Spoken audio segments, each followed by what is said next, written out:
د بقره مبارکه سوره چې د قرآن عظیم الشان دوهمه سوره ده په مدینه منوره کې را نازله شوې ده. 280 مبارک آیاتونه لري. تلاوت او پښتو ترجمه یې له 249 آیت څخه اوري. اعوذ بالله من الشیطان الرجیم. پناه وړم الله تعالی شړل شوي شیطان څخه. بسم الله الرحمن الرحیم.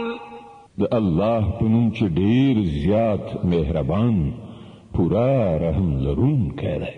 فلما فصل طالوت بالجنود قال إن الله مبتليكم بنهر فمن شرب منه فليس مني ومن لم يطعمه فإنه مني إلا من اغترف غرفة بيده فشربوا منه إلا قليلا منهم فلما جاوزه والذين آمنوا معه قالوا لا طاقة لنا اليوم بجالوت وجنوده قال الذين يظنون أنهم ملاقو الله كم من فئة قليلة غلبت فئة كثيرة بإذن الله والله مع الصابرين. بیا چې کله طالوت لښکر سره وخوځېد نو ویې ویل پر یو سیند باندې د الله له لوري پر تاسې ازمویښت کېدونکی دی. څوک چې د هغه اوبو څښي هغه زما ملګری نه دی. زما ملګری یوازې هغه څوک دی چې پر هغو خپله تنده ماته نه کړي. هو که څوک یوه نیمه لپه وڅښي نو ودې څښي، خو پرته له یو واړه ټولګي نه نور ټول له هغه سیند نه خړوبه شول. بیا چې کله طالوت او ورسره ملګري مسلمانان له سیند نه پورې وتل وړاندې لاړل نو هغو طالوت ته وویل چې نن په مونږ کې د جالوت او د هغه له لښکرو سره د مقابلې وس نشته. خو د چا چې په دې باور و چې یوه ورځ له خدای سره یو ځای کېدونکي وي هغه وویل ډېر ځله داسې شوي دي چې یو وړوکی ټولګی د الله په امر پر یوې لویې ډلې برلاس شوی دی. الله د صبر کوونکو ملګری دی. ولما برزوا لجالوت وجنوده قالوا ربنا أفرغ علينا صبرا وثبت أقدامنا وانصرنا على القوم الكافرين. او کله چې هغوی د جالوت او د هغه د لښکرو مقابلې ته ووتل نو یې دعا وکړه ای زمونږ ربه مونږ ته صبر راکړه، زمونږ قدمونه ټینګ کړه او پر دې کافره ډله مونږ برلاسي کړه. فهزموهم بإذن الله وقتل داود جالوت وآتاه الله الملك والحكمة وعلمه مما يشاء ولولا دفع الله الناس بعضهم ببعض لفسدت الأرض ولكن الله ذو فضل على العالمين. په پای کې د الله په امر هغو کافران وزغلول او داود جالوت وواژه او الله هغه ته سلطنت او حکمت ور په برخه کړ او هغه څه ور زده کړل چې د الله خوښه وه. که دغه شان الله د یوې ډلې مخنیوی په بلې ډلې نه کولای نو د ځمکې نظام به ګډوډ شوی وای. خو پر نړیوالو د الله لوی فضل دی چې هغه په دغه ډول د فساد د مخنیوي لارې چارې برابروي. تلك آيات الله نتلوها عليك بالحق وإنك لمن المرسلين. دا د الله آیاتونه دي چې مونږ سم صحیح درته اورو او ته په رښتینې توګه له هغو کسانو څخه یې چې مونږ د پیغمبرانو په حیث لیږلي دي. تلك الرسل فضلنا بعضهم على بعض منهم من كلم الله ورفع بعضهم درجات وآتينا عيسى ابن مريم البينات وأيدناه بروح القدس ولو شاء الله ما اقتتل الذين من بعدهم من بعد ما جاءتهم البينات ولكن ولكن اختلفوا فمنهم من آمن ومنهم من كفر ولو شاء الله ما اقتتلوا ولكن الله يفعل ما يريد. دی پیغمبرانو ته چې زمونږ له لوري د انسانانو د هدایت وظیفه ورسپارل شوې ده، مونږ یو پر بل باندې لوړتیا او فضیلت وربخلی دی. له هغو څخه ځینې داسې وو چې خدای په خپله ورسره خبرې کړي دي، چاته یې له نورو خواوو لوړې درجې ورکړي دي، او په پای کې عیسی بن مریم علیه السلام ته روښانه نښانې وربښي او په سپېڅلي روح سره یې د هغه مرسته کړې ده. که د خدای خوښه وای نو دا نشوای کېدای چې د دې پیغمبرانو وروسته خلکو چې څرګندې نښې نښانې لیدلې په خپلو منځو کې جګړه کړې وای. له دې امله هغوی یو له بل سره شخړې وکړې، نو چا ایمان راوړ او چا د کفر لاره غوره کړه. هو که الله غوښتلی نو هغوی به هیڅکله نه جنګېدل، خو الله چې څه غواړي هغه کوي. يا أيها الذين آمنوا أنفقوا مما رزقناكم من قبل أن يأتي يوم لا بيع فيه ولا خلة ولا شفاعة والكافرون هم الظالمون. اے مؤمنانو، چې مال شتمني چې مونږ درکړې ده له هغې نه لګښت وکړئ، مخکې له هغې چې هغه ورځ راشي چې په هغې کې به نه اخیستل او خرڅول وي، نه دوستي په درد وخوري او نه سپارښت کار وکړي. او ظالمان اصلا هغه کسان دي چې د کفر لاره غوره کوي.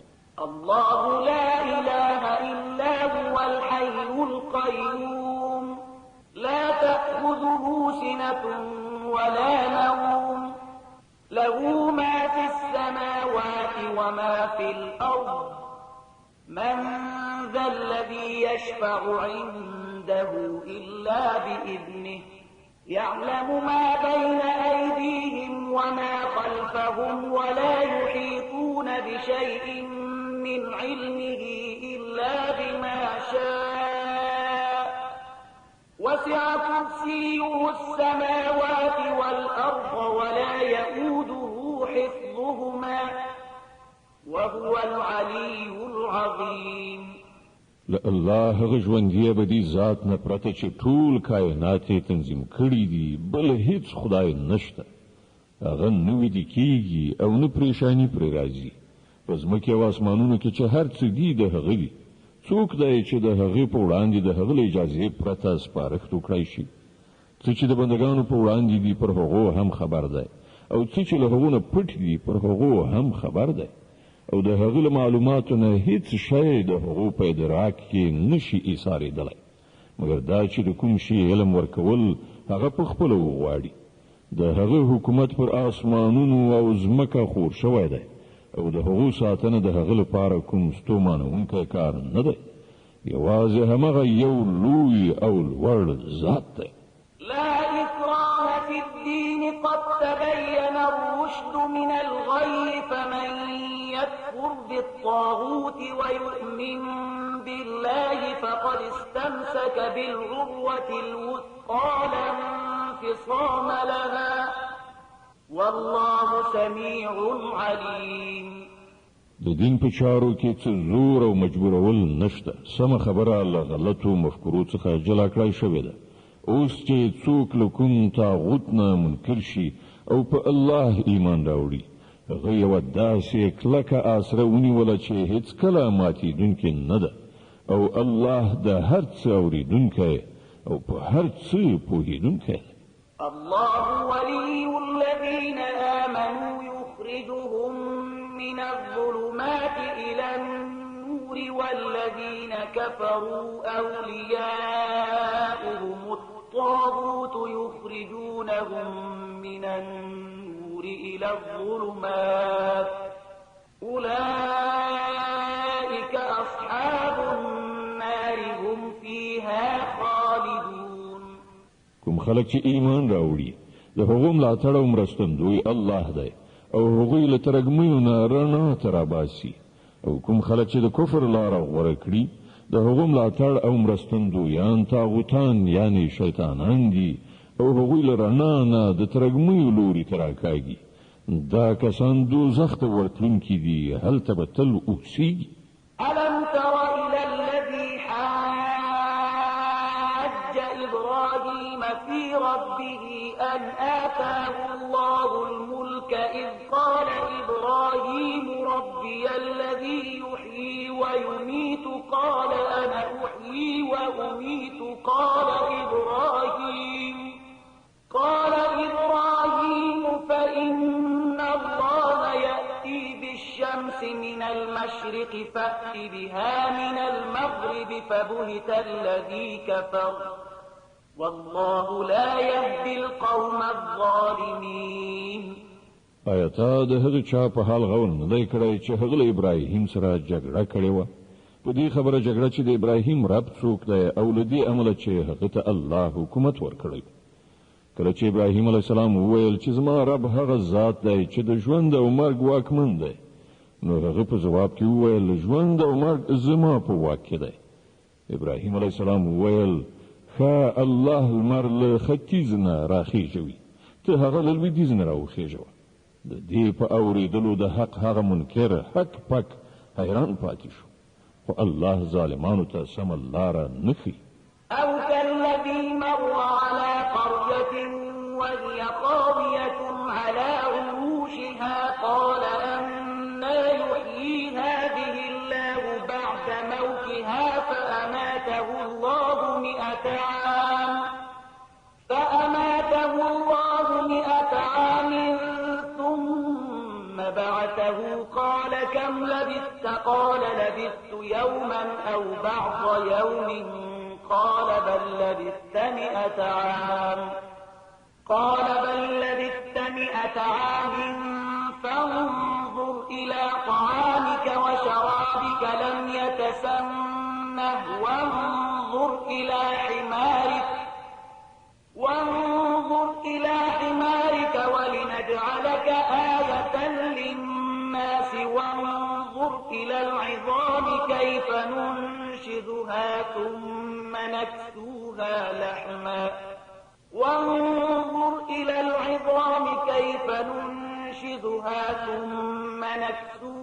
لحما فلما تبين له قال أعلم أن الله على كل شيء قدير. یا خود مثال په ډول هغه سړی ته وګوره چې هغه پر یو کلی تېرېده چې چتونه پر بل مخ نسکور شوي وو.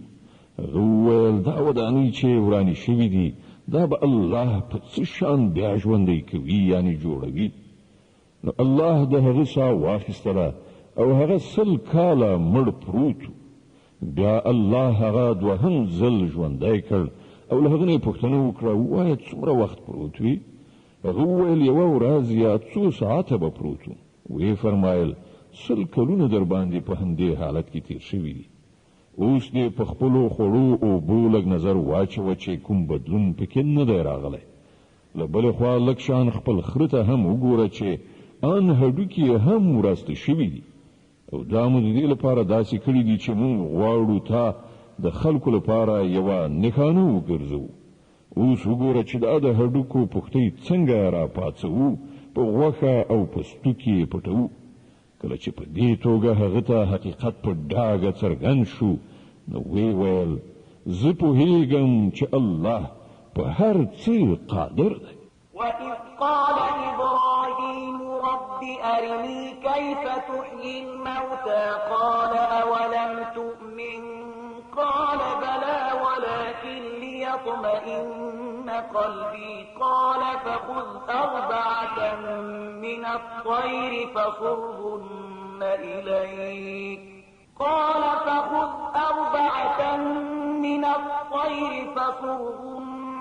إِلَيْكَ ثُمَّ اجْعَلْ عَلَى كُلِّ جَبَلٍ مِّنْهُنَّ جُزْءًا ثُمَّ ادْعُهُنَّ يَأْتِينَكَ سَعْيًا وَاعْلَمْ أَنَّ اللَّهَ عَزِيزٌ حَكِيمٌ. او هغه پیښه دې هم در پزړوي چې کله ابراهیم علیه السلام ویلي و چې زما څښتنه ما ته راوښیه چې ته په څه شان مړي ژوندي کوې. وی فرمایل آیا ستا په ایمان نشته؟ هغه عرض وکړ ایمان خو لرم خو د زړه ډاډي نه غواړم. وی فرمایل ښه نو 4 مرغۍ راواخله.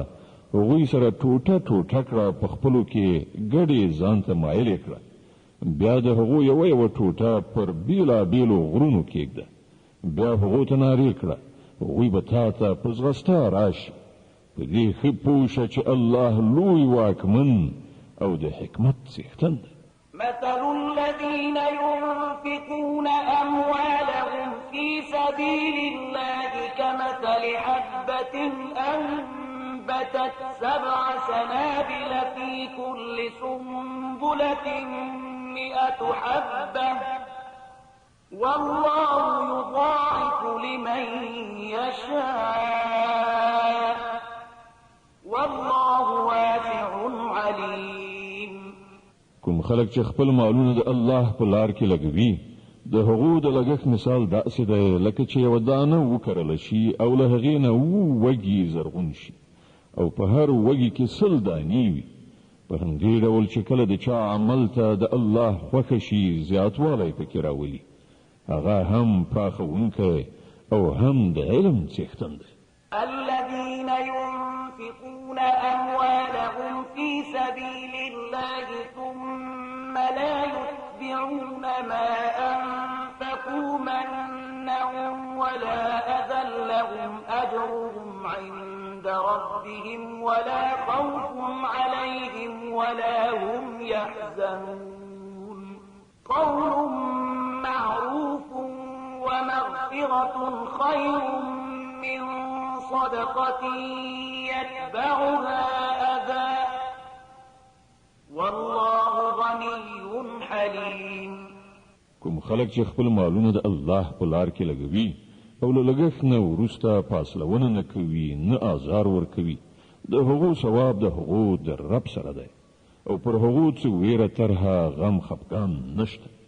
یوه خوږه خبره او له یوې ناوړې خبرې نه تېرېدل له هغه خیرات نه ډېر ښه دي چې ورپسې آزارول وي. الله بې اړي دی او زغم د هغه صفت دی. يا أيها الذين آمنوا لا تبطلوا صدقاتكم بالمن والأذى كالذي ينفق ماله رئاء الناس ولا يؤمن بالله واليوم الآخر فمثله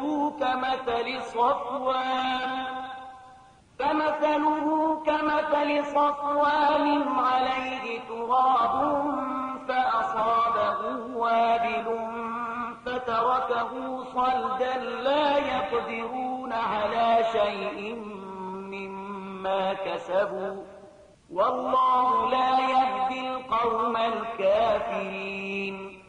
اے مؤمنان خپل خیراتونه په فاصلونه او آزار رسولو د هغه چا په څیر مخاوري کوي چې خپل مال محض خلکو ته د ښودلو لپاره لګوي او نه پر خدای ایمان وي او نه پر آخرت. د هغه لګښت مثال داسې دی لکه یوه ښویه تیږه چې دوړې پرې ناستې وي.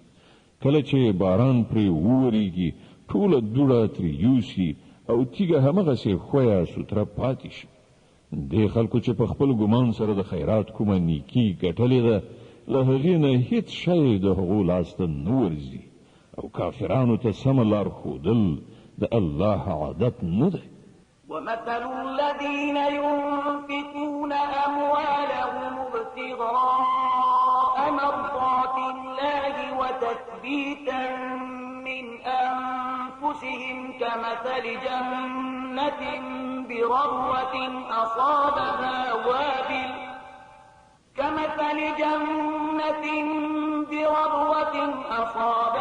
وابل فآتت أكلها ضعفين فإن لم يصبها وابل فطل والله بما تعملون بصير. د دې پر خلاف کوم خلک چې خپل مالونه یوازې د الله د خوشالولو لپاره په ډاډه زړه او ثبات لګوي د هغو لګښت مثال داسې دی لکه چې په کومه هسکه کې یو باغ وي که شیبه باران پرې وورېږي نو 2 چنده میوې نیسي او که باران پرې ونه وریږي هم نو یوه پرخه یعنې شبنم ورته کافي وي. تاسې چې هر څه کوئ خدای د هغو لیدونکی دی.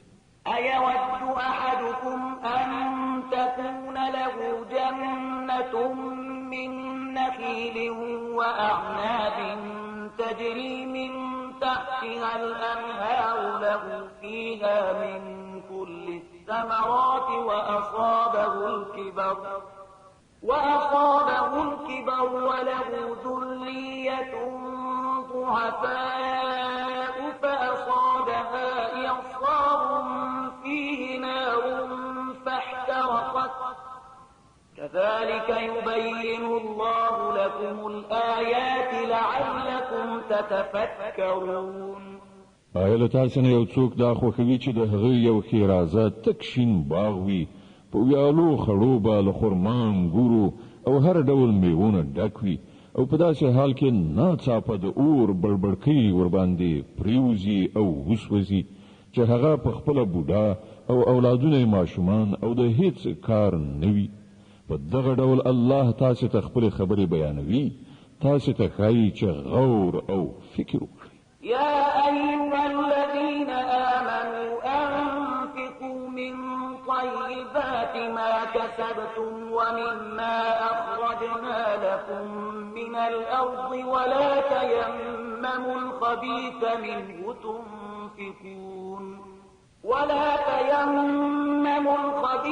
منه تنفقون ولستم بآخذيه إلا أن تغمضوا فيه واعلموا أن الله غني حميد. ای مؤمنانو، کوم مالونه چې تاسو ګټلي دي او کوم شیان چې موږ تاسو لپاره له ځمکې نه راویستلي دي د هغو ډیره غوره برخه د خدای په لار کې ولګوئ. داسې نه چې د هغه په لار کې د ورکړې لپاره د ډیرو ناکاره شي ورکولو کوشش وکړئ. په داسې حال کې چې که همغه شی څوک تاسو ته درکړي نو تاسو به هیڅکله د هغه اخیستلو ته زړه ښه نه کړئ مګر دا چې د هغه په قبلولو کې له سترګو پټولو نه کار واخلئ. تاسو باید په دې پوه اوسئ چې الله بې نیازه دی او د ډیرو غوره ستاینو څښتن دی. الشيطان يعدكم الفقر ويأمركم بالفحشاء والله يعدكم مغفرة منه وفضلا والله واسع عليم. شیطان تاسو له بېوزلۍ نه ویروي او شرمناک چلند غوره کولو ته مو هڅوي، خو الله خپل بخشش او پیرزوینې ته تاسو هیلهمن کوي. الله د ډیر پراخ لاس خاوند او پوه دی. يؤتي الحكمة من يشاء ومن يؤت الحكمة فقد أوتي خيرا كثيرا وما يذكر إلا أولو الألباب. چاته چې خوښ شي حکمت ورکوي او چاته چې حکمت ورکړ شي هغه ته په حقیقت کې ستر دولت ورکړ شو. له دې خبرونو یوازې هغه کسان درس اخلي چې د پوهې خاوندان دي. وما أنفقتم من نفقة أو نذرتم من نذر فإن الله يعلمه وما للظالمين من أنصار. تاسو چې هر څه لګولي وي او هر څه چې مو نظر منلی وي الله پرې پوه دی او د تیری کوونکو هیڅ مرستندوی نشته. إن تبدوا الصدقات فنعما هي وإن تخفوها وتؤتوها الفقراء فهو خير لكم ويكفر عنكم من سيئاتكم والله بما تعملون خبير. که خپل خیراتونه په ښکاره توګه ورکړئ نو دا هم ښه ده او که په پټه یې اړو کسانو ته ورکړئ نو دا ستاسې لپاره ډیره غوره ده. ستاسې ډیر ګناهونه په دغه شان عمل سره له منځه ځي او هر څه چې تاسې کړي وي الله ارومرو پرې خبره دی. ليس عليك هداهم ولكن الله يهدي من يشاء وما تنفقوا من خير فلأنفسكم وما تنفقون إلا ابتغاء وجه الله وما تنفقوا من خير يوفى إليكم وأنتم لا تظلمون. خلکو ته د هدایت نصیب کولو مسؤلیت پرته نشته. یوازې الله دی چې چاته خوښ شي هدایت ور په برخه کوي. او تاسو چې کوم مال په خیرات کې لګوي ښېګڼه همدا تاسو ته ده او تاسو خو په همدې خاطر لګوي چې الله خوشاله کړي. نو کوم مال چې تاسو په خیرات کې ولګوي د هغه پوره او بشپړ ثواب به درکړای شي او هیڅ کله به تاسو حق ونسوځي. للفقراء الذين أحصروا في سبيل الله لا يستطيعون ضربا في الأرض يحسبهم الجاهل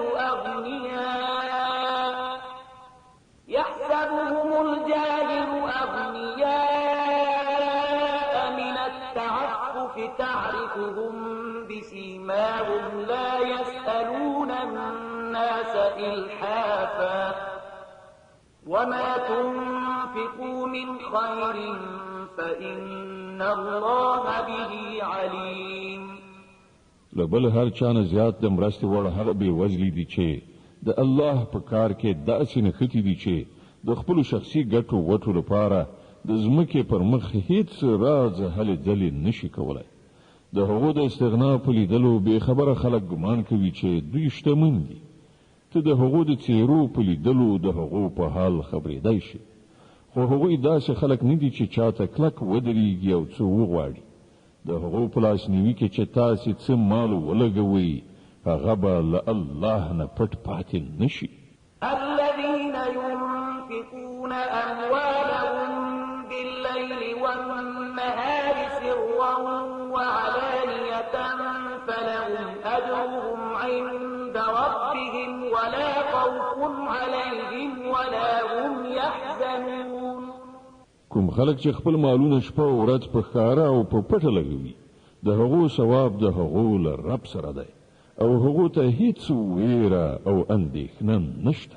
الذين يأكلون الربا لا يقومون إلا كما يقوم الذي يتخبطه الشيطان من المس ذلك بأنهم قالوا إنما البيع مثل الربا وأحل الله البيع وحرم الربا. حکم خلک چې سود خوري د هغو حال به د هغه چا غوندې وي چې پیریانو نیولی وي او په دې حال د هغو د اخته کېدو دلیل دا دی چې وایي تجارت خو هم لکه سود غوندې شی دی. په داسې حال کې چې الله تجارت روا او سود ناروا کړی دی. د بقرې مبارکه سوره چې د قرآن عظیم الشان دوهمه سوره ده په مدینه منورې کې را نازله شوې ده. 286 مبارک آیاتونه لري. تلاوت او پښتو ترجمه یې له 215 آیت څخه اوري. فمن جاءه موعظة من ربه فانتهى فله ما سلف وأمره إلى الله ومن عاد فأولئك أصحاب النار هم فيها خالدون.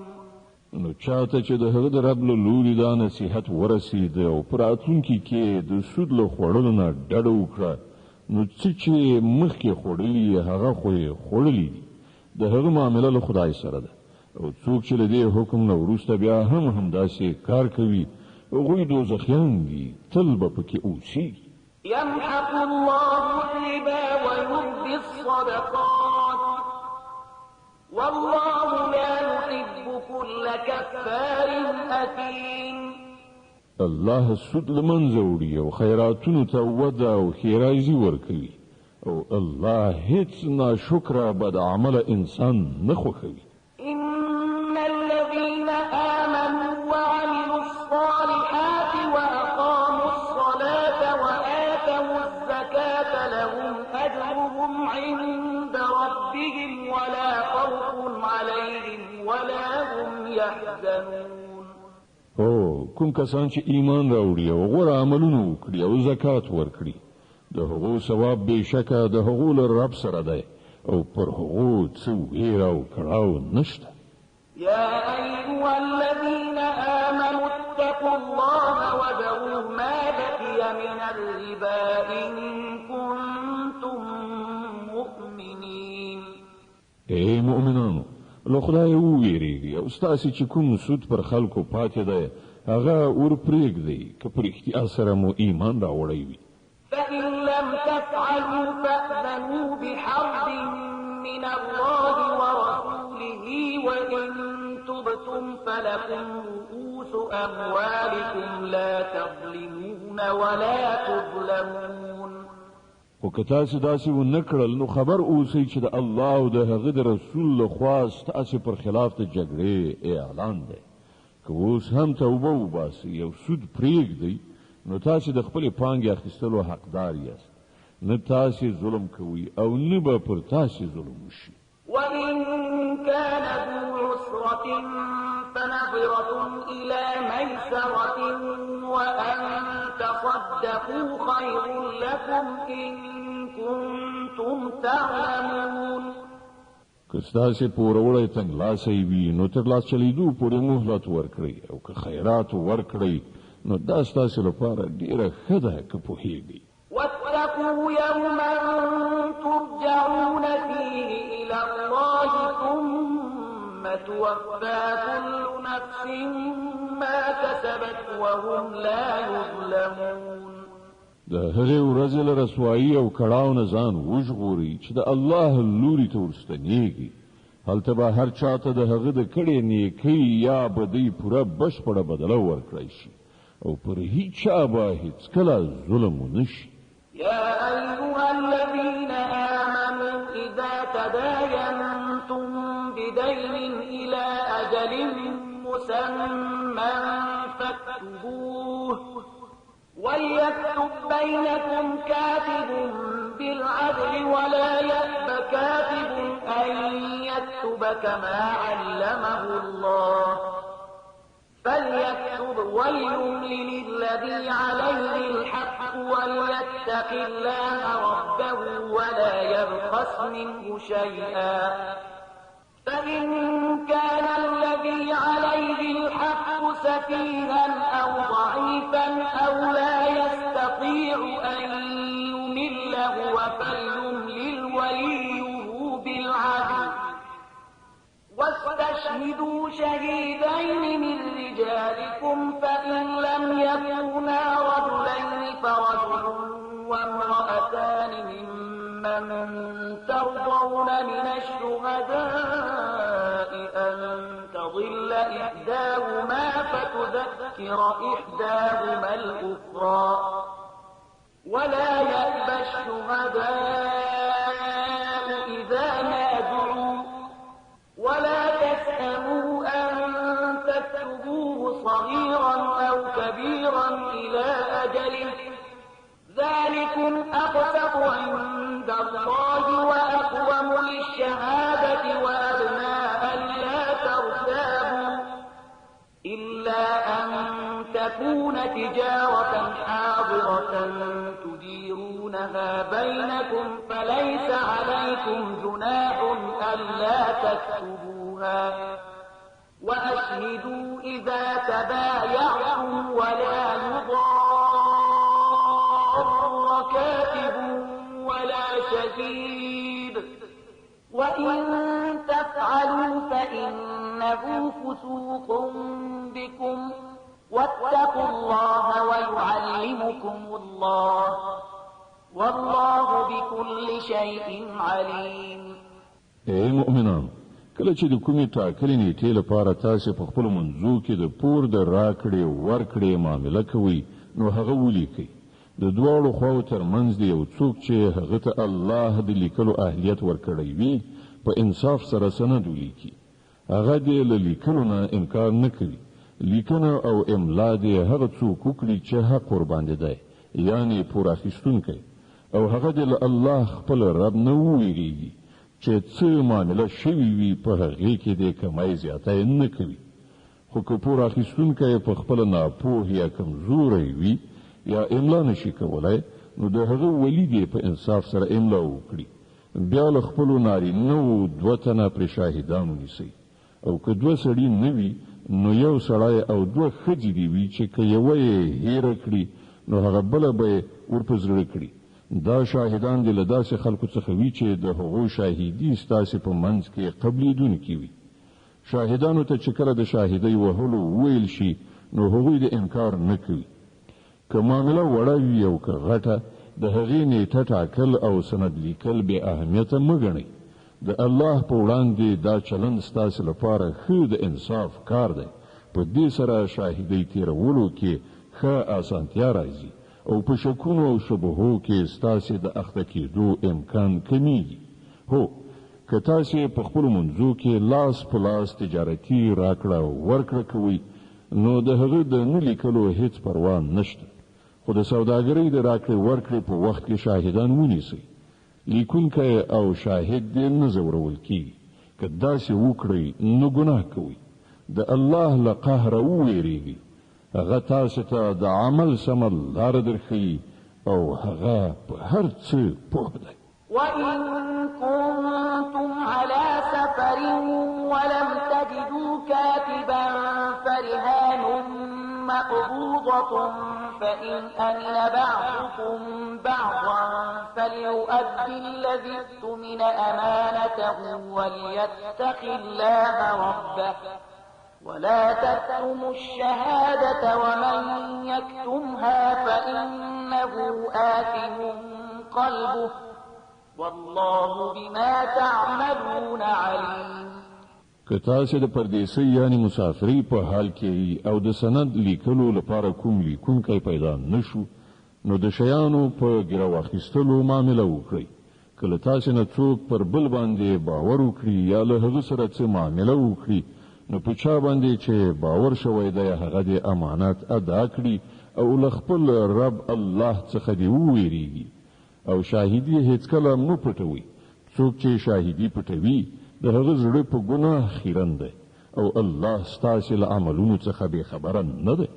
لله ما في السماوات وما في الأرض وإن تبدوا ما في أنفسكم أو تخفوه يحاسبكم به الله فيغفر لمن يشاء ويعذب من يشاء والله على كل شيء قدير. په آسمانو او په ځمکه کې چې څه دي ټول د الله دي. تاسو که د خپلو زړونو خبرې ښکاره کړئ او که پټې وساتئ، په هر حال الله به له تاسو نه د هغو حساب واخلي. بیا د هغه واک دی چاته چې خوښه شي وبه یې بخي او چاته چې خوښه شي سزا به ورکړي. هغه په هر څه قادر دی. آمن الرسول بما أنزل إليه من ربه والمؤمنون كل آمن بالله وملائكته وكتبه ورسله لا نفرق بين أحد من رسله وقالوا سمعنا وأطعنا غفرانك ربنا وإليك المصير. پیغمبر صلی الله علیه وسلم پر هغه هدایت ایمان راوړی دی چې د هغه در رب لخوا پر هغه نازل شوی دی. او څوک چې د دې پیغمبر صلی الله علیه وسلم منونکي دي، هغوی هم دا هدایت د زړه په مینه منلی دی. دوی ټولو الله د هغه پرښتې، د هغه کتابونه او د هغه پیغمبران منلی دي.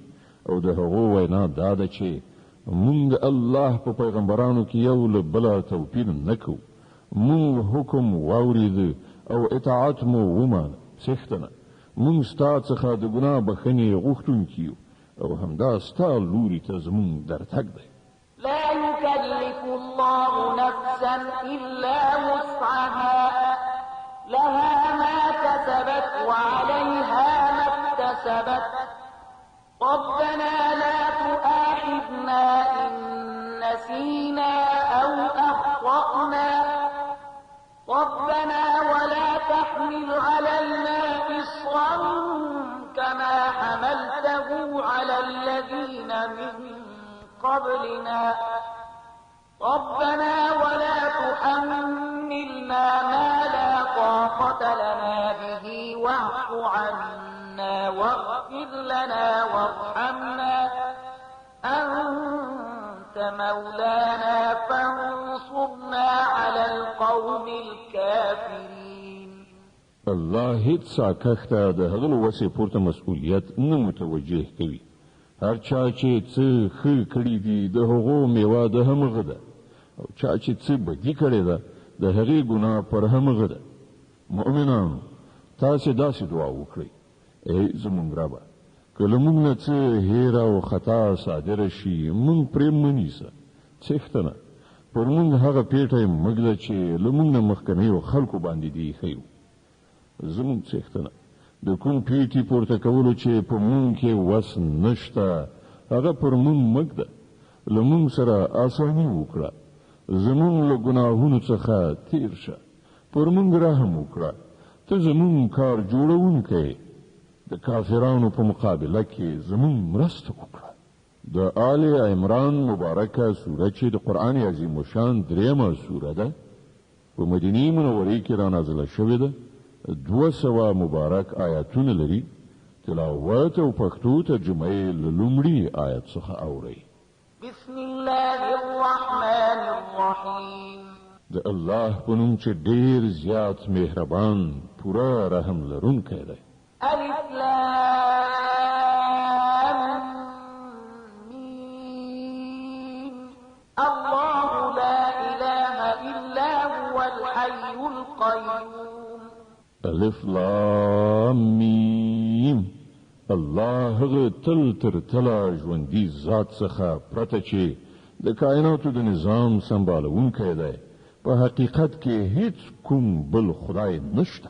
نزل عليك الكتاب بالحق مصدقا لما بين يديه وأنزل التوراة والإنجيل من قبل هدى للناس وأنزل الفرقان إن الذين كفروا بآيات الله لهم عذاب شديد والله عزيز ذو انتقام.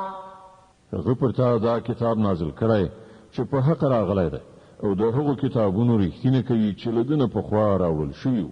له دې نه مخکې هغه د انسانانو د هدایت لپاره تورات او انجیل نازل کړی دی او هغه محق لیږلی دی چې د حق او د باطل توپیر ښوونکی دی. اوس چې کوم خلک د الله د فرمانونو له منلو نه انکار وکړي هغوی به ارومرو په سخته سزا اخته شي. الله د بې امانه زور څښتن او د بدو بدله ورکوونکی دی. إن الله لا يخفى عليه شيء في الأرض ولا في السماء. زمکه او آسمان کې هیڅ شی له الله نه پټ نه دی. هو الذي يصوركم في الأرحام كيف يشاء لا إله إلا هو العزيز الحكيم.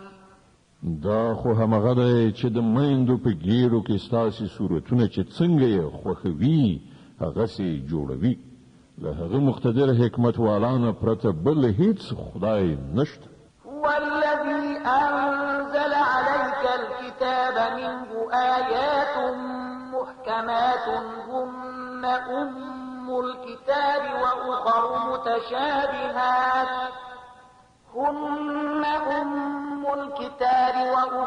متشابهات فأما الذين في قلوبهم زيغ فيتبعون ما تشابه منه ابتغاء الفتنة وابتغاء تأويله وما يعلم تأويله إلا الله والراسخون في العلم يقولون آمنا به كل من عند ربنا وما يذكر إلا أولو الألباب.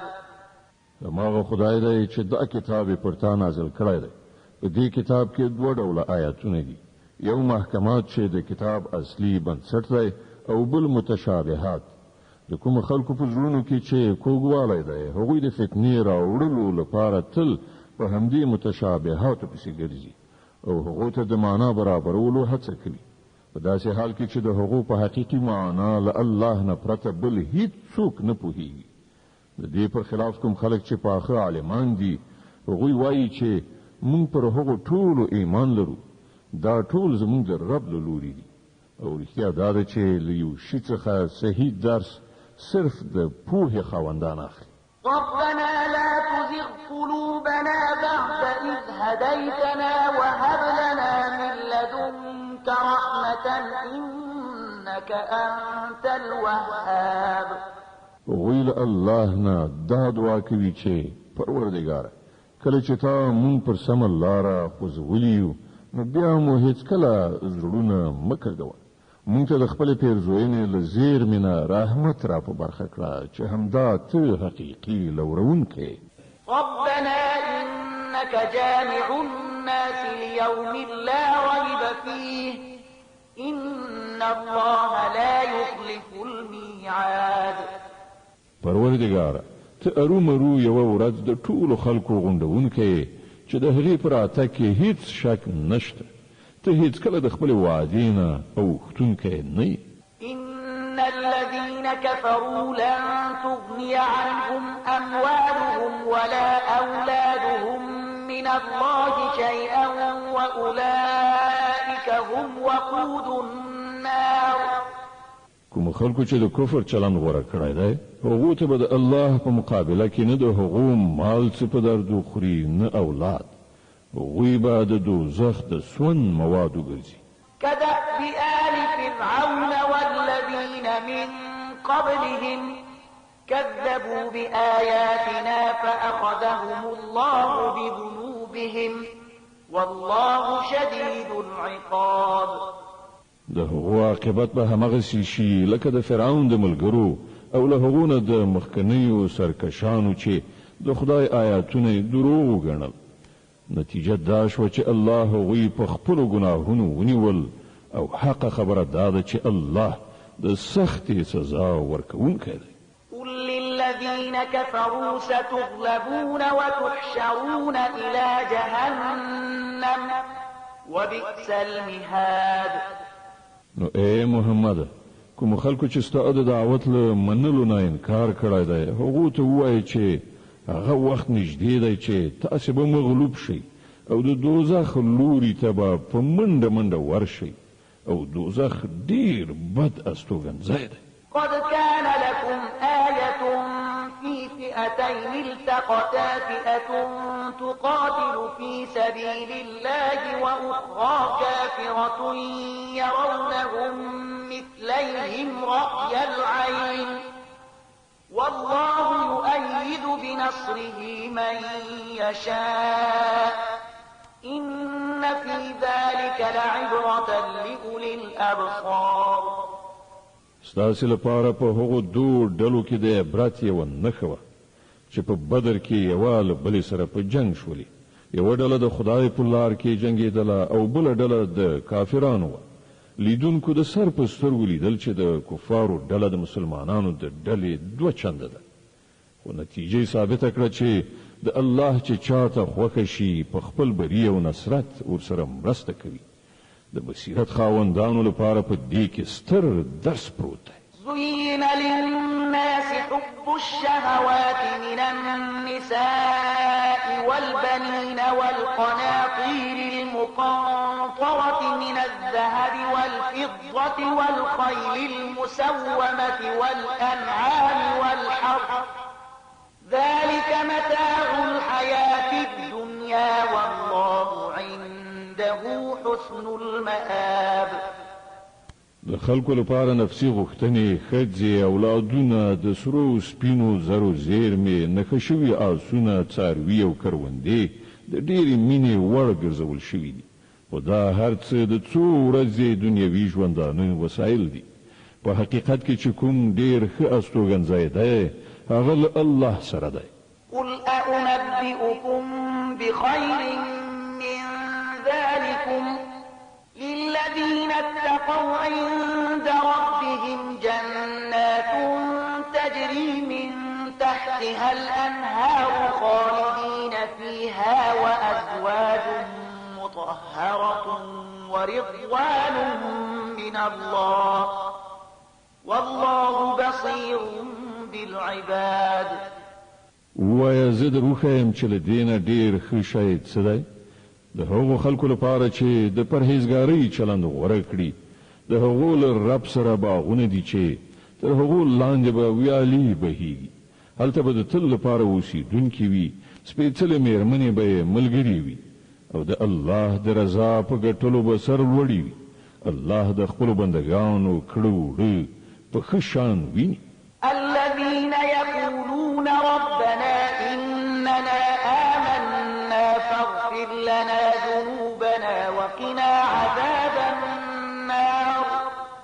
دا هغه خلک دي چې وایي پروردګار مونږ ایمان راوړی، زمونږ له ګناهونو څخه راتیر شه او مونږ د دوزخ له اوره وژغوره.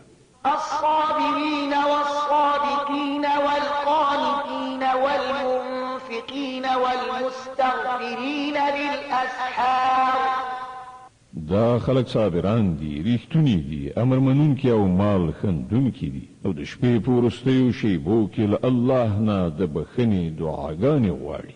شهد الله أنه لا إله إلا هو والملائكة وأولو العلم قائما بالقسط لا إله إلا هو العزيز الحكيم. الله په خپل د دې خبرې شاهدي ویلې ده چې له هغه پرته بل هیڅ خدای نشته، او پرېختیا او ټول اهل علم هم پرېختینی او منصفانه توګه په دې شاهدان دي چې له هغه زورور با حکمت څخه پرته په واقع کې هیڅ بل خدای نشته. إن الدين عند الله الإسلام وما اختلف الذين أوتوا الكتاب إلا من بعد ما جاءهم العلم بغيا بينهم ومن يكفر بآيات الله فإن الله سريع الحساب. الله په وړاندې دین هم دا اسلام دی.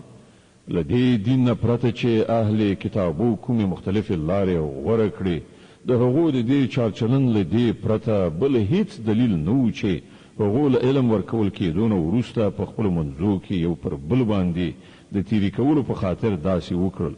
او هر څوک چې د الله د حکمونو او لارښودنو د اطاعت نه منکر شي، الله به له هغه سره بې له څه ځنډه حساب وکړي.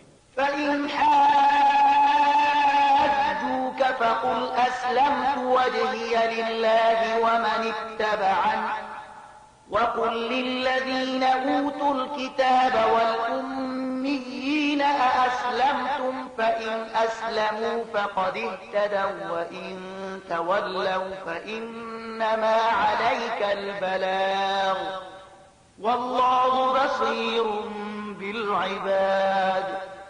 اوس که دا خلک له تا سره شخړه وکړي، نو دوی ته ووایه ما او زما پیروانو خو د الله په وړاندې د تسلیم سر ښکته کړی دی، او له اهل کتابو او غیر اهل کتابو دواړو نه پوښتنه وکړه آیا تاسې هم د هغه اطاعت او بندګي منلې ده؟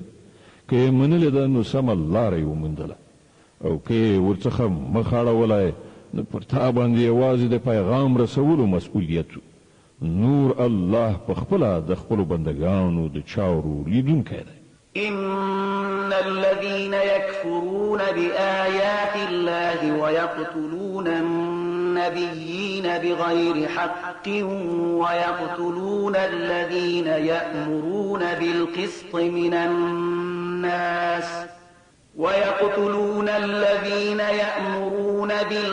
من الناس فبشرهم بعذاب أليم.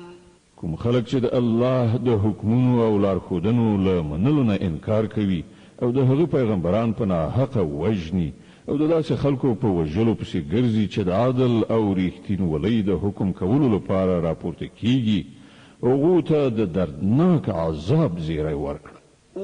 أولئك الذين حبطت أعمالهم في الدنيا والآخرة وما لهم من ناصرين. دا هغه خلک دي چې عملونه په دنیا او آخرت دواړو کې ضایع شول او د هغو هیڅوک مرستندوی نشته. ألم تر إلى الذين أوتوا نصيبا من الكتاب يدعون إلى كتاب الله ليحكم بينهم ثم يتولى فريق منهم وهم معرضون. تا ندی کتلی کوم خلکو ته چې د کتاب د علم یو څه برخه ورکړی شوی د هغو څه حال دی؟ هغوی چې کله د خدای د کتاب لوري ته بلل کیږي تر څو د هغو په منځ کې فیصله وکړي نو د هغو یوه ډله ورڅخه په ډډه کیږي او دې فیصلې ته له راتلو څخه ګرځي. ذلك بأنهم قالوا لن تمسنا النار إلا أياما معدودات وغرهم في دينهم ما كانوا يفترون. د هغو دا ډول چلن له دې امله دی چې وایي د دوزخ اور به پر مونږه له سره ونه لګي او که د دوزخ عذاب مونږ ته راکړل شي هم صرف څو ورځې به وي. د هغو مصنوعي عقیدو هغوی د خپل دین په باب په لویو غلطو انګېرنو کې غورځولي دي.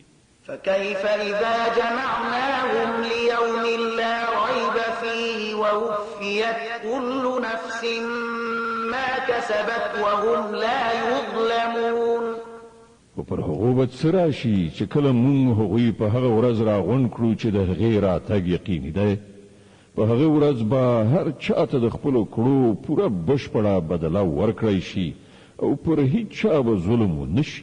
قل اللهم مالك الملك تؤتي الملك من تشاء وتنزع الملك ممن تشاء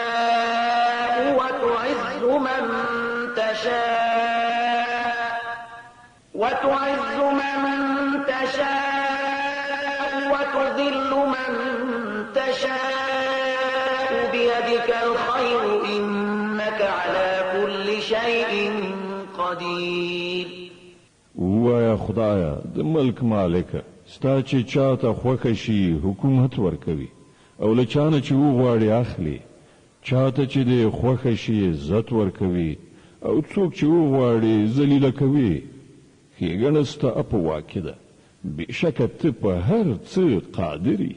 تولج الليل في النهار وتولج النهار في الليل وتخرج الحي من الميت وتخرج الميت من الحي وتخرج الحي من الميت وتخرج الميت من الحي وترزق من تشاء بغير حساب.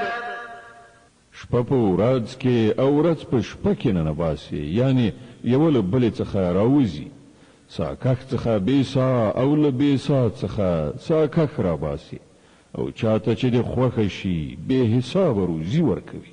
لا يتخذ المؤمنون الكافرين أولياء من دون المؤمنين ومن يفعل ذلك فليس من الله في شيء إلا أن تتقوا منهم تقاه ويحذركم الله نفسه وإلى الله المصير.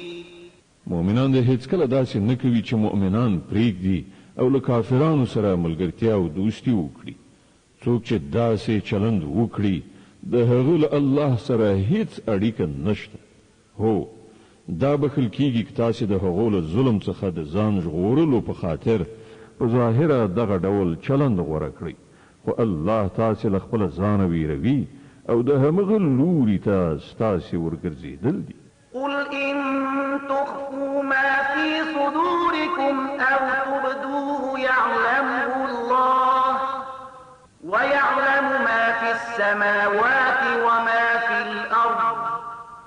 والله على كل شيء قدير. ای پیغمبره خلق په دې خبر کړه چې ستاسو په زړونو کې چې هر څه دي که تاسو هغه پټو ساتئ او که ښکاره کړئ الله په هر حال پرې پوهیږي. په آسمانونو او ځمکه کې هیڅ داسې کوم شی نشته چې د هغه له علم څخه د باندې وي او د هغه زور پر هر څه چلیږي. د آل عمران مبارکه سوره چې د قرآن عظیم شان درېمه سوره ده په مدینه منورې کې را نازله شوې ده. 200 مبارک آیاتونه لري. تلاوت او پښتو ترجمه یې له 10 آیت څخه اورئ. يوم تجد كل نفس ما عملت من خير محضرا وما عملت من سوء تود لو أن بينها وبينه أمدا بعيدا ويحذركم الله نفسه والله رؤوف بالعباد. هغه ورځ راتلونکې ده چې هر نفس د خپلو کړو میوه حاضره ومومي که یې ښه کړي وي او که بد. په هغه ورځ به انسان دا هیله څرګنده کړي چې کاشکې له دونه دا ورځ ډېره لرې وای. الله تاسې له خپله ځانه ویروي او هغه د خپلو بندګانو ډېر زیات خیر غوښتونکی دی. قل إن كنتم تحبون الله فاتبعوني يحببكم الله ويغفر لكم ذنوبكم والله غفور رحيم. ای پیغمبره خلکو ته ووایه چې که تاسې په رښتیا د الله سره مینه لرئ نو زما د پیروۍ لاره غوره کړئ. الله به له تاسې سره مینه وکړي او ستاسې خطاوې به در وبخي. هغه ډېر ښه بخښونکی او د رحمت څښتن دی. قل أطيعوا الله والرسول فإن تولوا فإن الله لا يحب الكافرين. ورته ووایه چې د الله او رسول اطاعت ومنئ بیا که هغوی ستا دا بلنه ونه مني نو دا بیا بیخي نشي کېدی چې الله له داسې خلکو سره مینه وکړي چې د هغه او د هغه د رسول له اطاعت نه انکار کوي. إن الله اصطفى آدم ونوحا وآل إبراهيم وآل عمران على العالمين ذرية بعضها من بعض والله سميع عليم. الله آدم علیه السلام، نوح علیه السلام، د ابراهیم زوجات او د عمران زوجات پر ټولو نړیوالو پورته کړی او د خپل رسالت لپاره یې غوره کړی. دوی د یوې لړۍ خلک وو چې ځینې د ځینو نورو له زوجات نه منځته راغلي. الله د هر څه اورېدونکی او په هر څه پوهېدونکی دی. إذ قالت امرأة عمران رب إني نذرت لك ما في بطني محررا فتقبل مني إنك أنت السميع العليم.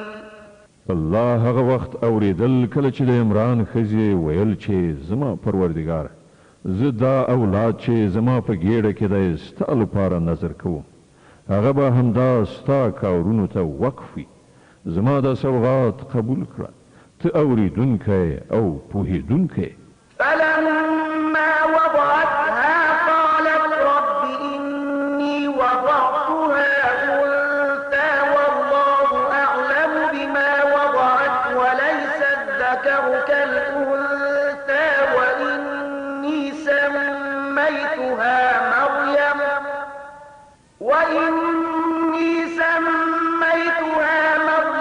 وإني أعيذها بك وذريتها من الشيطان الرجيم. بیا چې کله هغه ماشوم وزېږاو نو هغې وویل پروردګاره زما خو لور زېږېدلې ده. په داسې حال کې چې څه چې هغې زېږولي وو الله ورباندې پوره خبر و او هلک د نجلۍ غوندې نه وي. هر څه چې دا ما د هغې نوم مریم ایښی دی او زه هغې او د هغې راتلونکي زوجات ته د رټل شوي شیطان له شر څخه ستا پناه غواړم. فتقبلها ربها بقبول لبن وأنبتها نباتا حسنا وكفلها زكريا كلما دخل عليها زكريا المحراب وجد عندها رزقا قال يا مريم أنى لك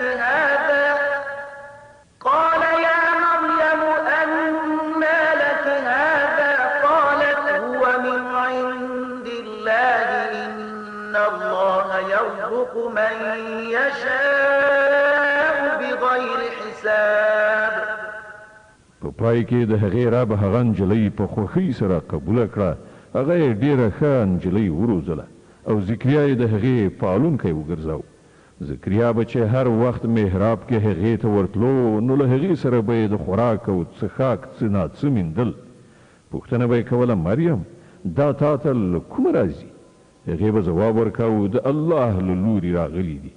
د الله چې چاته خوښه شي بې حسابه یې ورکوي. هنالك دعا زكريا ربه قال رب هب لي من لدنك ذرية طيبة إنك سميع الدعاء. د دې حال په لیدلو زکریا خپل خدای ته دعا وکړه پروردګاره په خپل قدرت ماته ښه اولاد په برخه کړه همدا ته دعا اورېدونکی. فنادته الملائكة وهو قائم يصلي في المحراب أن الله يبشرك بيحيى مصدقا بكلمة من الله وسيدا وحصورا ونبيا من الصالحين. په جواب کې پرښتو ورته غږ وکړ او هغه په دې وخت کې په څیلخانه کې په لمانځه ولاړو چې الله تا ته د یحیی زیری درکوي. هغه به د الله له لورې دی او فرمان د ریښتینوونکي په توګه راشي. په هغه کې به د سردارۍ او لویۍ نښه وي.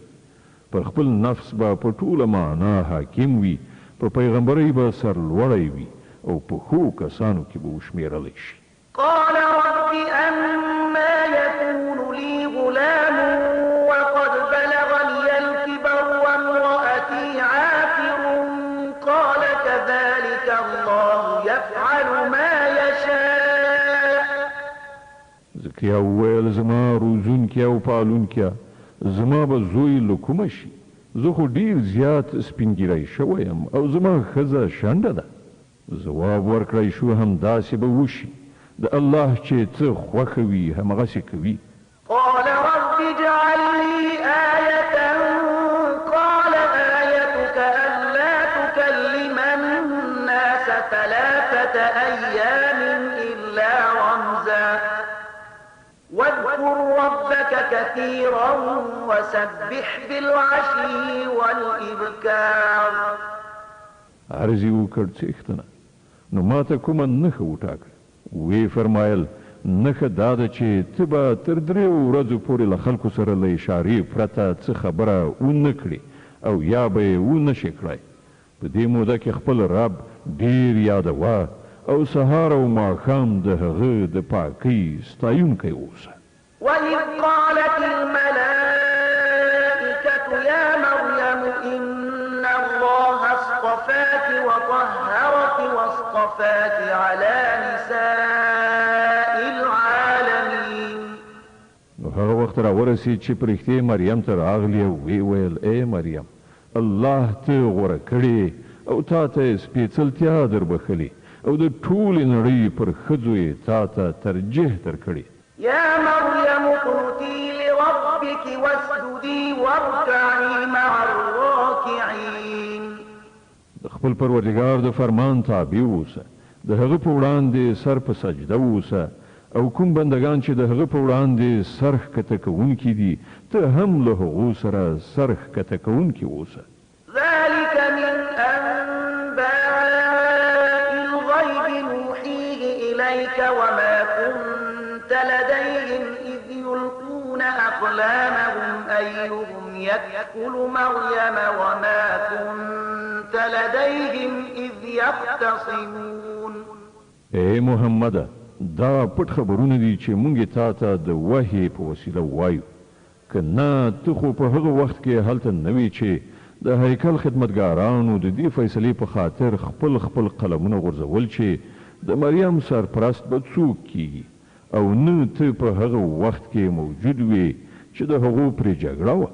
إذ قالت الملائكة يا مريم إن الله يبشرك بكلمة منه اسمه المسيح عيسى ابن مريم وجيها في الدنيا والآخرة ومن المقربين ويكلم الناس في المهد وكهلا ومن الصالحين.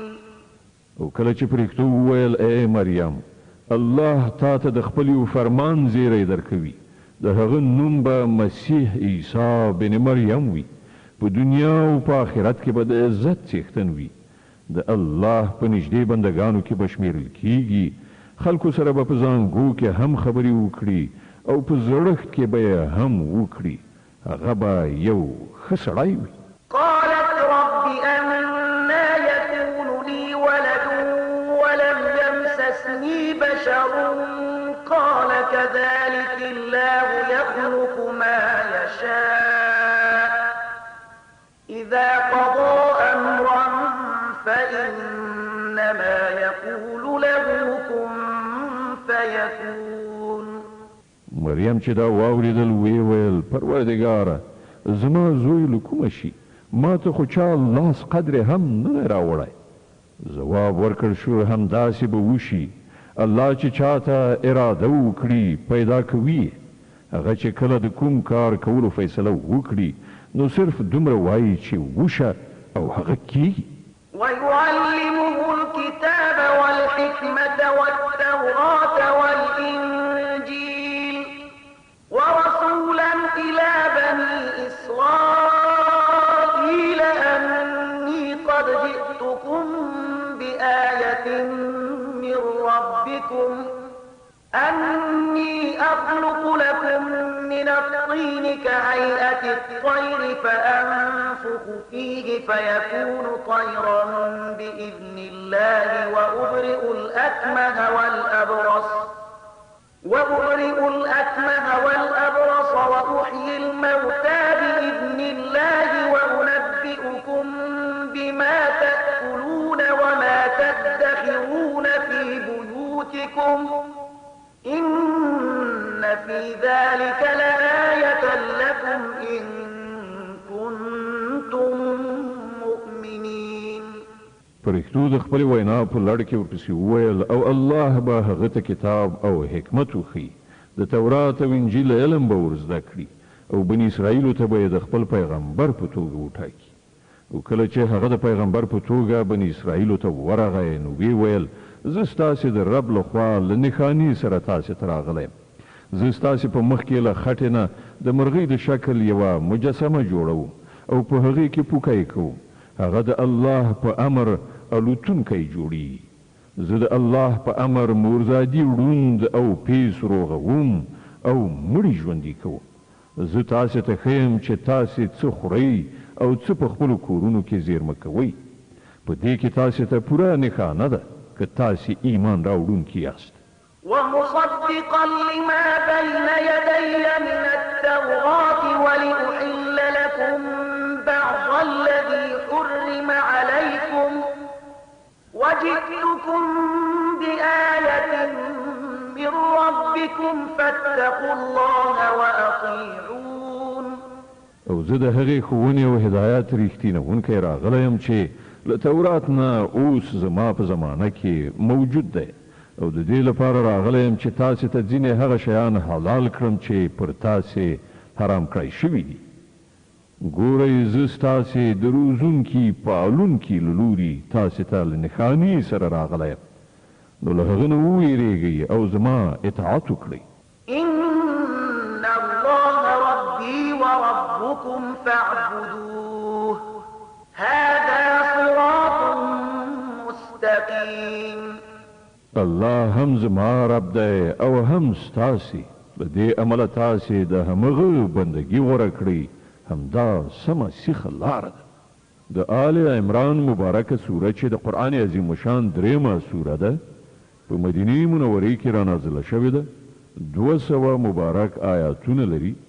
تلاوت او پښتو ترجمه یې له 250 آیات څخه اورئ. فلما أحس عيسى منهم الكفر قال من أنصاري إلى الله قال الحواريون نحن أنصار الله آمنا بالله واشهد بأننا مسلمون. کله چې عیسی درک کړه چې بني اسرائیل کفر او انکار ته چمتو دي نو هغه وویل څوک د الله په لار کې زما ملاتړ کیږي. حواریانو په جواب کې وویل موږ د الله ملاتړ یو، موږ پر الله ایمان راوړی. شاهد اوسه چې موږ مسلمانان یعنی د الله په لار کې سرټیټونکي یو. ربنا آمنا بما أنزلت واتبعنا الرسول فاكتبنا مع الشاهدين.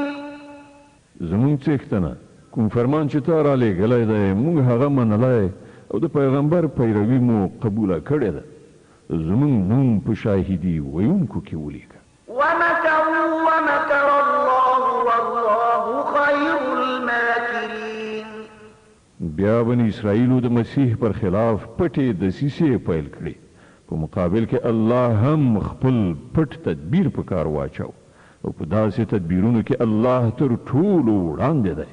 إذ قال الله يا عيسى إني متوفيك ورافعك إلي ومطهرك من الذين كفروا وجاعل الذين اتبعوك فوق الذين كفروا إلى يوم القيامة وجاعل الذين اتبعوك فوق الذين كفروا إلى يوم القيامة ثم إلي مرجعكم فأحكم بينكم فيما كنتم فيه تختلفون.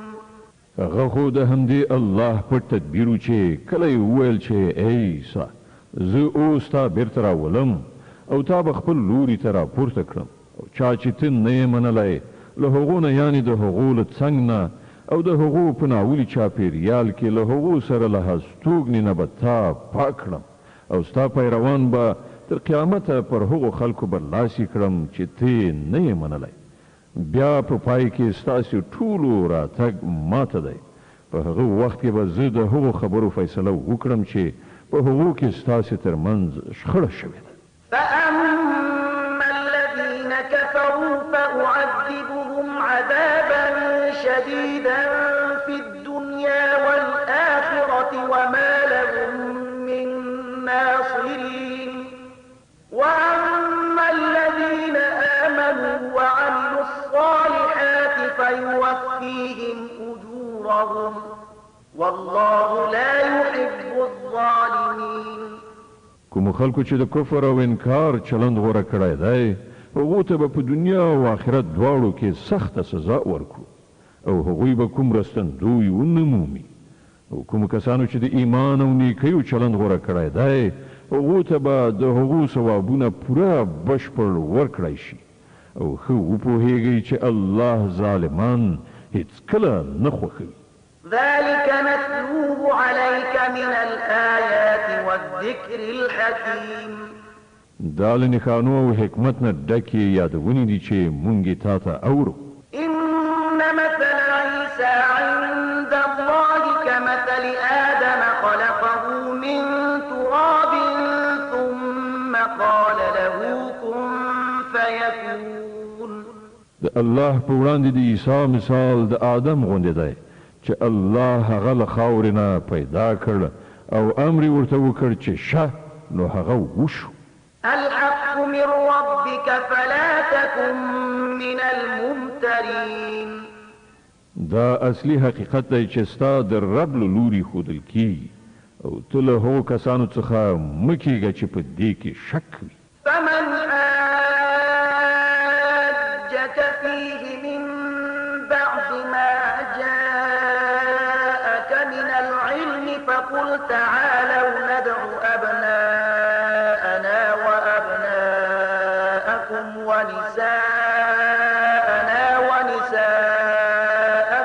وأنفسنا وأنفسكم فقل تعالوا ندع أبناءنا وأبناءكم ونساءنا ونساءكم وأنفسنا وأنفسكم ثم نبتهل فنجعل لعنة الله على الكاذبين.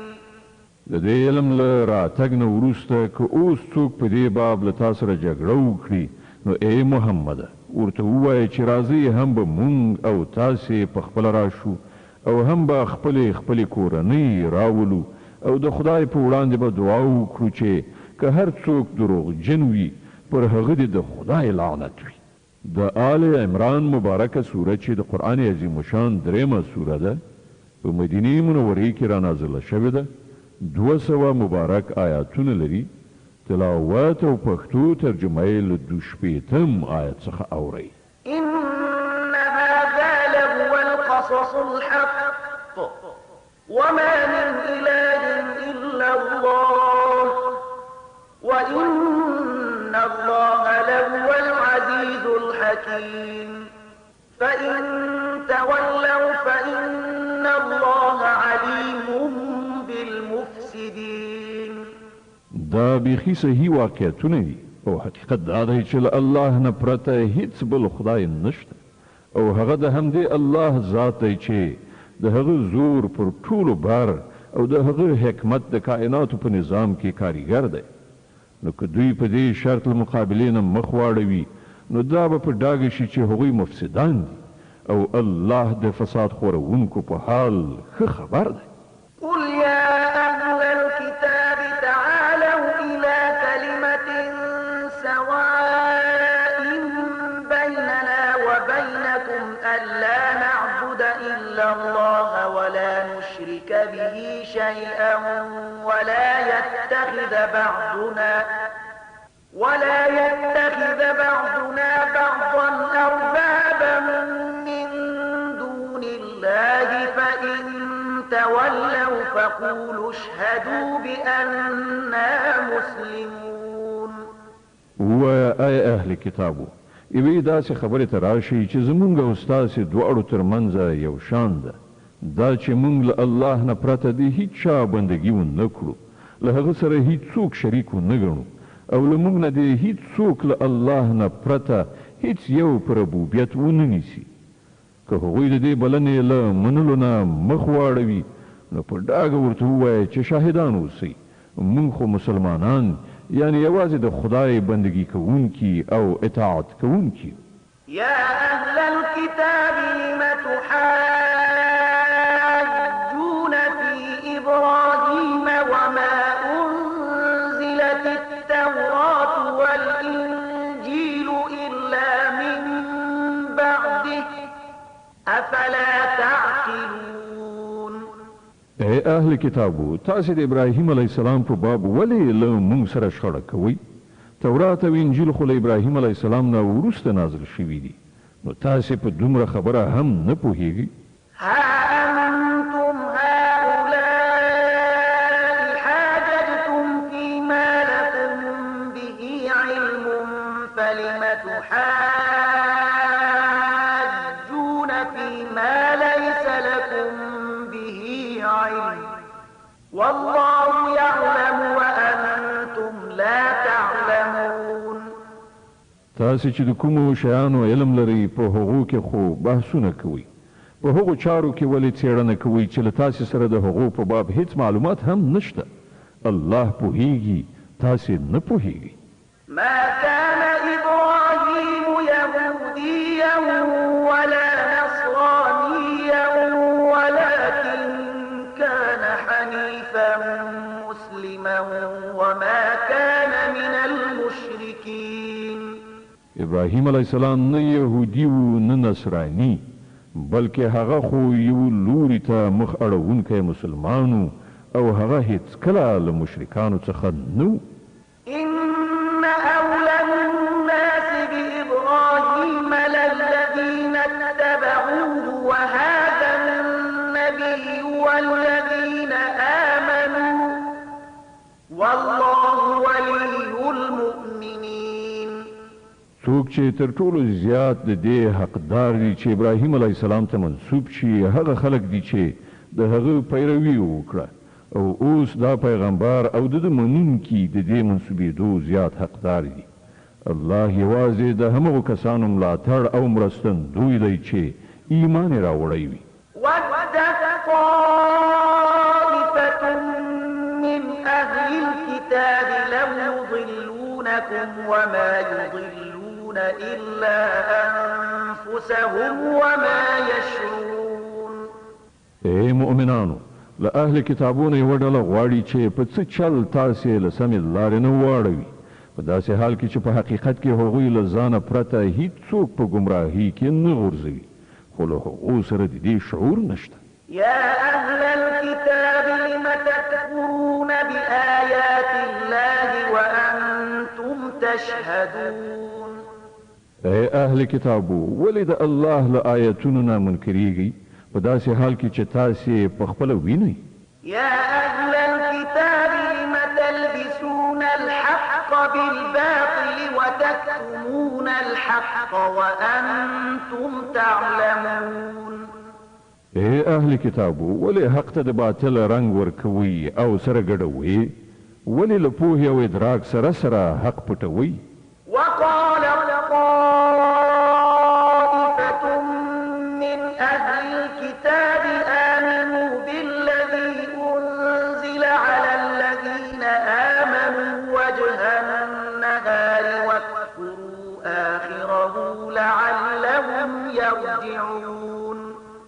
له اهل کتابونو یوه ډله وایي چې د دې پیغمبر پر منونکو چې څه نازل شوي دي پر هغه سهار ایمان راوړئ او ماښام ورڅخه انکار وکړي، ښایي په دې دسیسه دا خلک له خپل ایمان نه واوړي.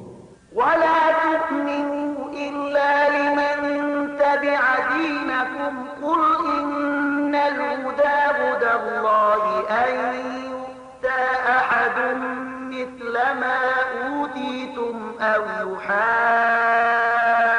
يحاجوكم عند ربكم قل إن الفضل بيد الله يؤتيه من يشاء والله واسع عليم.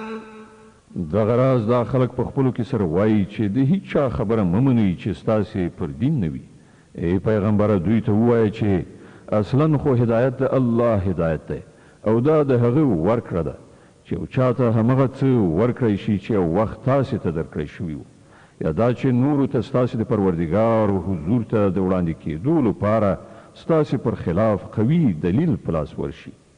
ای پیغمبره، دوی ته ووایه چې فضل او لورونه د الله په واک کې ده، چاته یې چې خوښه شي ورکوي، هغه د پراخ نظر څښتن دی او په هر څه پوهیږي. يختص برحمته من يشاء والله ذو الفضل العظيم. د خپل رحمت لپاره چې چاته خوښه شي ټاکي او د هغه فضل ډیر زیات دی. ومن أهل الكتاب من إن تأمنه بقنطار يؤديه إليك ومنهم من إن تأمنه بدينار لا يؤديه إليك إلا ما دمت عليه قائما ذلك بأنهم قالوا ليس علينا في الأميين سبيل ويقولون على الله الكذب وهم يعلمون. له اهل کتابونو څوک داسې دي چې که ته پر هغه باندې د ډاډ له مخې په پنډونو مال او شتمنۍ ورکړي نو هغه به ستا مال تا ته بیرته درکړي، او څوک پکې داسې دي چې که ته ورباندې د یوې اشرفۍ اعتبار هم وکړې بیرته به یې در نه کړي مګر دا چې د هغه په سر ودرېږي. د هغو د دې اخلاقي حالت سبب دا دی چې هغوی وایي د بېسوادو یعنې غیر یهودي خلکو په باب پر مونږه څه مؤاخذه نشته، او دا خبره هغوی بیخي په دروغجنه وینا د الله لوري ته منسوبوي، په داسې حال کې چې هغو ته څرګنده ده چې الله داسې نه دي ویلي. ښه نو ولې به له هغو نه پوښتنه ونه شي؟ بلى من أوفى إن الله يحب المتقين. هر څوک چې خپل تعهد پوره کړي او له بدو چارو په ډډه شي هغه به الله ته ګران وي ځکه چې پرهیزګاران د الله خوښیږي. إن الذين يشترون بعهد الله وأيمانهم ثمنا قليلا أولئك لا خلاق لهم في الآخرة ولا يكلمهم